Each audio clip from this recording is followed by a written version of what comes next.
Ya togochaka bene nigo muwaziri bw'oburendi bwaime Kipchumba Murkomen agochire gose amochiri Okorobekana gwakorekana imensi ya Kenya asaba amochiri abarai bari bagutumika abasae aso guturbania ebintu by'abantu nigatebire buna abantu bane nigo basiria magimabo n'abantu 30 banyora chingoma chintindi nigatiye ebintu byeni betamanyikani twikira boniga nigo byaba bigosariwa nigayakwaniraya ase nyomba ya Harambe imemochi o Nairobi. Statement following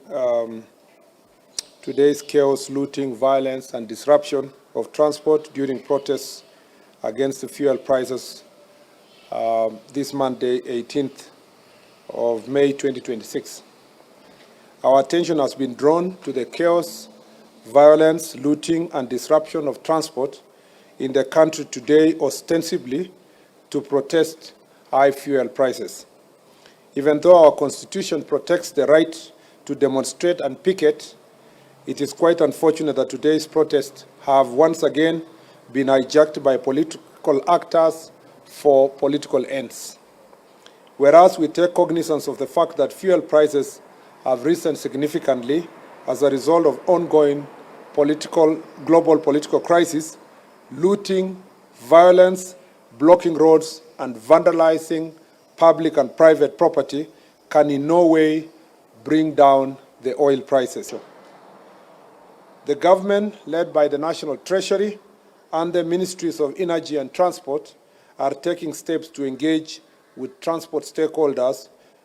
to explore the ways of addressing price increases, and we are confident that the talks will bear fruit. We are, however, concerned that although most parts of Kenya were peaceful, criminal elements in some parts have been mobilized and deployed by rogue politicians to target government projects, property, personal property, pro-government, and also property of pro-government leaders. The looting of Ogikeirie supermarkets owned by a member of parliament who supports government, the burning down of UDA offices in Wote in Makueni County, and the torching of 2 trucks at the site of Rironi Mau Summit flagship project are not coincidence, but a calculated move to spread fear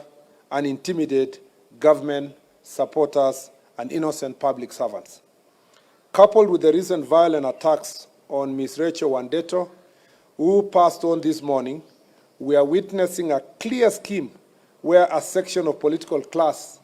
is making incendiary statements to fund intolerance and ethnic bigotry and organizing gangs to spread terror, sabotage government projects, and profile and intimidate those of different political opinion, especially those who support government. We wish to reassure the country that the government will do everything in its powers to protect lives and property,